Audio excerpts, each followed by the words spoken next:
रुकिए, बस एक पल के लिए रुकिए और मुझे बताइए, क्या आपने कभी किसी को इतना प्यार किया है कि यह सोचकर ही सांस रुक जाए कि एक दिन वह नहीं रहेंगे? क्या आपने कभी रात के सबसे गहरे अंधेरे में, जब सब सो रहे होते हैं और आप अकेले जाग रहे होते हैं, यह सवाल पूछा है खुद से, अगर वह चले गए तो क्या हम दोबारा कभी मिलेंगे? यह सवाल छोटा नहीं है, यह सवाल इंसान के दिल की सबसे गहरी तकलीफ से उठता है और आज इस वीडियो में मैं आपको वह जवाब दूंगा जो शायद आपने पहले कभी इस तरह नहीं सुना होगा। शिव महापुराण और संतों की वाणी में एक ऐसा रहस्य छुपा है जो बताता है कि क्या मृत्यु सच में दो आत्माओं को अलग कर सकती है या प्रेम उससे भी बड़ा होता है। वीडियो पूरा देखिए, क्योंकि आगे जो रहस्य खुलने वाला है वह आपके जीवन को देखने का नज़रिया हमेशा के लिए बदल देगा। हजारों साल पहले की बात है, हिमालय के किसी शांत और निर्जन कोने में एक महान ऋषि तपस्या कर रहे थे।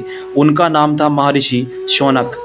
वो बहुत ज्ञानी थे, वेदों के ज्ञाता थे। उन्होंने जीवन की बहुत सारी गुत्थियां सुलझाई थीं। लोग दूर दूर से उनके पास आते थे अपने प्रश्नों के उत्तर लेने, लेकिन एक सवाल था जो खुद उनके सीने में पत्थर की तरह धंसा हुआ था।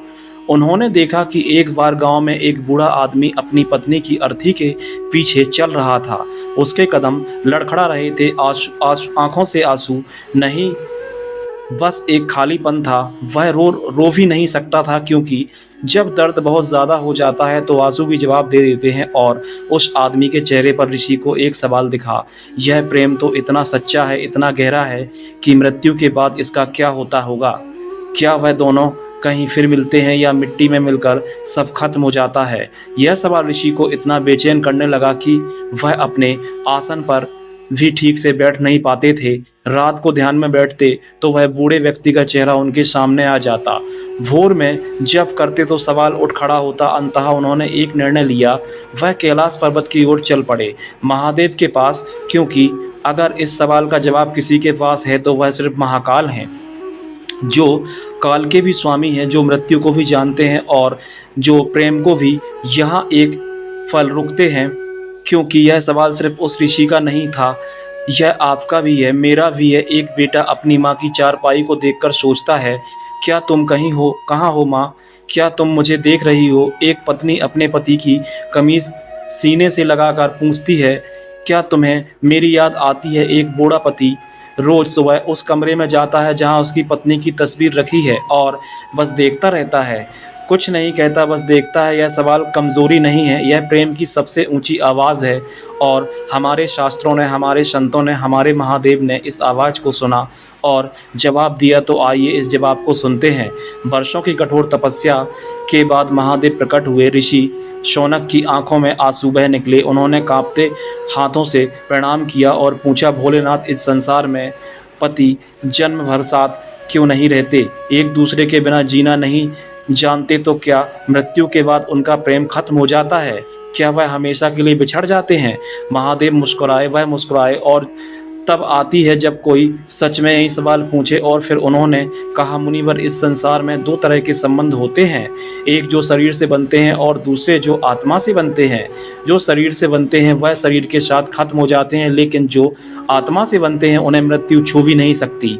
ज़रा सोचिए इस बात को। हम सोचते हैं कि प्रेम आँखों से होता है, हाथों से होता है, आवाज़ से होता है, लेकिन महादेव कहते हैं असली प्रेम तो आत्मा से होता है और आत्मा कभी मरती ही नहीं है।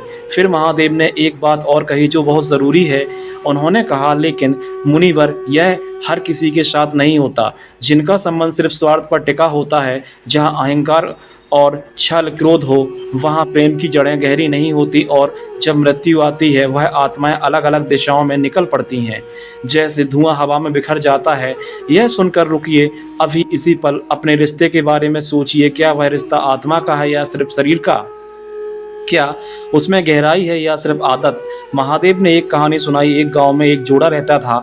पति का नाम था गंगाधर, पत्नी का नाम था रामकली। ना उनके पास बड़ा घर था, ना दौलत थी और ना कोई ऊंचा ओहदा। गंगाधर दिन भर खेतों में काम करता, मिट्टी में हाथ डालता, पसीना बहाता और शाम को जब घर लौटता रामकली दरवाजे पर खड़ी होती। गंगाधर कुछ कहता नहीं था, रामकली कुछ पूछती नहीं थी, बस उसके चेहरे को देखती और समझ जाती आज दिन अच्छा रहा या आज कुछ भारी था मन पर। यह है असली प्रेम, बिना शब्दों के पढ़ लेना। जब रामकली किसी बात से परेशान होती, गंगाधर उसके पास बस बैठ जाता और कुछ नहीं कहता वहाँ, क्योंकि कभी कभी साथ होना ही काफ़ी होता है। हर सुबह दोनों मिलकर भगवान का नाम लेते, एक दीपक जलाते और एक दूसरे के लिए प्रार्थना करते। यही उनकी दिनचर्या थी। कोई लंबी पूजा नहीं, कोई बड़ा अनुष्ठान नहीं, बस दो हाथ जोड़े हुए थे और दो दिल एक साथ। साल बीतते गए, बाल सफ़ेद हुए, झुर्रियाँ आईं, घुटने दुखने लगे, लेकिन उनकी आंखों में वही रोशनी रही जो पहले दिन थी। और फिर एक दिन गंगाधर बीमार हो गए, बहुत बीमार। रामकली ने दिन रात उनकी सेवा की, नींद छोड़ी, खाना भूली, बस उनके पास बैठी रही। जब अंत वक्त आया, गंगाधर ने अपनी आंखें खोली, रामकली का हाथ ढूंढा, पकड़ा और बहुत धीरे से कहा, अगर हमारा प्रेम सच्चा है तो हम फिर मिलेंगे। रामकली की आंखों से आंसू बह निकले। उसने कुछ नहीं कहा, लेकिन उसके दिल में एक आग जल उठी, एक ऐसा विश्वास जो बुझने वाला नहीं था। हम फिर मिलेंगे। कुछ ही पलों बाद गंगाधर की सांसें थम गईं। बरसों बाद रामकली भी इस दुनिया से चली गई, लेकिन यही कहानी खत्म नहीं होती। यहीं से असली रहस्य शुरू होता है। महादेव ने ऋषि को बताया, मृत्यु के बाद आत्मा अपने कर्मों के अनुसार अलग अलग लोकों में जाती है। यह यात्रा हर आत्मा की अलग होती है। कुछ आत्माएं जल्दी नया जन्म लेती हैं, कुछ सूक्ष्म लोकों में समय बिताती हैं अपने कर्मों का हिसाब चुकाते हुए, और कुछ अपने अधूरे मोह के कारण यहीं आसपास भटकती रहती हैं। लेकिन एक बात सबके लिए सच है, जिन आत्माओं के बीच सच्चा प्रेम है, उनके बीच एक सूक्ष्म धागा बना रहता है। यह धागा दिखता नहीं, तराजू पर नहीं तोला जा सकता, किसी यंत्र से नापा नहीं जा सकता, लेकिन यह होता है और यह टूटता नहीं। महादेव ने इसे एक सुंदर उदाहरण से समझाया है। जब दो दीपक एक ही कमरे में जलते हैं, उनकी रोशनी मिली होती है। जब एक बुझ जाता है तो दूसरा उसकी गर्मी अपने भीतर समेट लेता है और वह उसका हिस्सा बन जाता है। ऐसे ही जब एक आत्मा इस दुनिया से जाती है, उसका प्रेम दूसरी आत्मा में कहीं गहरे समा जाता है और वह प्रेम उन्हें समय के किसी अगले मोड़ पर फिर एक दूसरे की ओर खींचता है। गंगाधर और रामकली का यही हुआ। उनकी आत्माएं अलग अलग लोकों में गईं, लेकिन अलग अलग रास्तों पर चलीं। लेकिन वह सूक्ष्म धागा जो प्रेम का अदृश्य बंधन कभी नहीं टूटा, और कई वर्षों बाद उसी क्षेत्र में दो आत्माओं ने फिर से पृथ्वी पर जन्म लिया। दो अलग अलग परिवारों में, दो अलग अलग घरों में वो बड़े हुए। पहली बार किसी उत्सव में मिले और दोनों के मन में एक साथ एक ही पल में अजीब सी अनुभूति हुई, जैसे वह यह चेहरा पहचाना है, जैसे इस आवाज़ में कुछ अपना है। उन्हें नहीं पता था, लेकिन उनकी आत्माएं जानती थीं।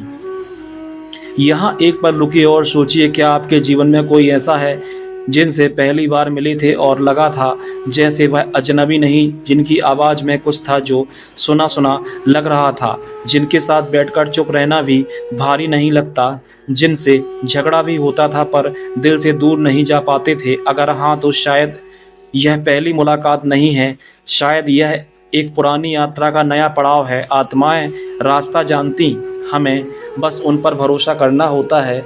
अब यहाँ ऋषि शौनक ने वही सवाल पूछा जो आप भी शायद पूछना चाहते हैं, महादेव, क्या यह पति पत्नी के साथ होता है? और महादेव ने सच बोला, यह सच जो सुनने में कड़वा लग सकता है, लेकिन जिसे जानना बहुत ज़रूरी है। उन्होंने कहा, नहीं मुनिवर, यह हर किसी के साथ नहीं होता। जो संबंध सिर्फ मजबूरी से चलता है, वह मृत्यु के साथ खत्म हो जाता है। जो संबंध सिर्फ दिखावे के लिए है, वह मृत्यु के साथ खत्म हो जाता है। जो संबंध में एक तरफ प्रेम है और दूसरी तरफ सिर्फ स्वार्थ है, वह भी मृत्यु के साथ टूट जाता है। और यह सच है कि हम सब जानते हैं कि दुनिया में कुछ रिश्ते ऐसे होते हैं जो सिर्फ नाम के होते हैं, जिनमें दो लोग साथ रहते हैं लेकिन वास्तव में अकेले होते हैं। लेकिन जिस संबंध में दोनों तरफ त्याग है, जिसमें एक दूसरे की आत्मा को समझने की कोशिश है, जिसमें भगवान का नाम साथ लिया जाता है, जिसमें माफ़ करना आता है, सच में माफ़ करना दिल से, जिसमें झगड़े भी होते हैं लेकिन रात को सोने से पहले दिल साफ हो जाता है, जिसमें एक दूसरे की खुशी अपनी खुशी से बड़ी लगती है, यह संबंध मृत्यु से बड़ा होता है। अब ज़रा ईमानदारी से सिर्फ खुद से पूछिए, आपका रिश्ता किस तरफ है? क्या आपने अपने साथी को आज बताया है कि आप उनसे कितना प्यार करते हैं? क्या आपने उनकी कोई छोटी सी ज़रूरत बिना कहे पूरी की है आज? क्या आपने आज उनके लिए भगवान से प्रार्थना की है? अगर नहीं तो अभी भी वक्त है। अभी भी महादेव ने ऋषि को एक और गहरी बात बताई। मुनिवर, आत्माओं का मिलन केवल भावना से नहीं होता, वो कर्मों की पवित्रता से जुड़ा होता है। यह बहुत महत्वपूर्ण बात है।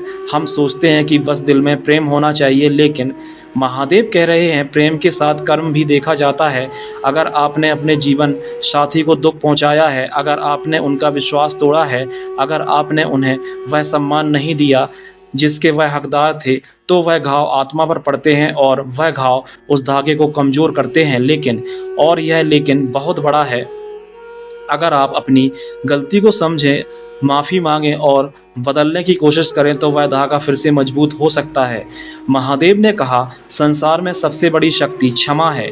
जब एक आत्मा दूसरी आत्मा को सच्चे दिल से माफ़ करती है तो वह बंधन और भी गहरा हो जाता है, क्योंकि तब वो प्रेम परिपक्व हो जाता है, मजबूत हो जाता है और ऐसा प्रेम जन्मों तक साथ चलता है। संतों ने कहा, गृहस्थ जीवन भी एक तपस्या है। लोग सोचते हैं कि संन्यास लेने से ही भगवान मिलते हैं, जंगल में जाकर सब छोड़कर अकेले रहकर, लेकिन ऐसा बिल्कुल भी नहीं है। महादेव ने कहा, जो पति पत्नी एक दूसरे का सम्मान करते हैं, एक दूसरे के दुख को अपना दुख मानते हैं और साथ मिलकर भगवान का नाम लेते हैं, उनका घर किसी मंदिर से कम नहीं। यह कितनी बड़ी बात है। हम मंदिर जाने के लिए घर से निकलते हैं, लेकिन महादेव कह रहे हैं अगर घर में प्रेम है, सम्मान है, करुणा है, तो भगवान वहीं हैं, आपके घर में, आपके आंगन में, आपके उस रिश्ते में। महादेव ने यह भी कहा, इस संसार में जब भी आपको किसी से मिलकर ऐसा लगे जैसे यह मुलाकात पहली नहीं है, जैसे इस चेहरे में कुछ जाना पहचाना है, तो समझिए यह आत्माओं की पुरानी पहचान है। यह संयोग नहीं होता, यह कर्मों का, प्रेम का, जन्मों का हिसाब होता है। तो यही था वह रहस्य जो महादेव ने उस ऋषि को बताया, जो आज मैं आपको बता रहा हूँ। मृत्यु शरीर को अलग कर सकती है, लेकिन सच्चे प्रेम को नहीं, आत्माओं के बंधन को नहीं। बस एक शर्त है, वह प्रेम सच्चा होना चाहिए, इसमें त्याग होना चाहिए, उसमें क्षमा होनी चाहिए, उसमें क्षमा होनी चाहिए, जिसमें क्षमा होनी चाहिए, और उस प्रेम के बीच भगवान का नाम होना चाहिए। अगर यह है आपके रिश्ते में, तो न मृत्यु अलग कर सकती है, न समय, न कोई शक्ति इस जगत में। आज घर जाइए, अपने जीवन साथी को देखिए और मन ही मन कहिए, तुम मेरी आत्मा के साथी हो, इस जन्म में भी और अगले जन्म में भी। बस इतना काफ़ी है। जय श्री हरि विष्णु, जय श्री महाकाल। अगर इस कथा ने आपके दिल को छुआ है तो इसे अपने जीवन साथी के साथ ज़रूर शेयर करें। कमेंट में लिखिए जय श्री राम, और चैनल स्टोरी विद देव को सब्सक्राइब करना बिल्कुल ना भूलें, ताकि ऐसी ही कथाएँ हम आप तक पहुँचाते रहें। धन्यवाद।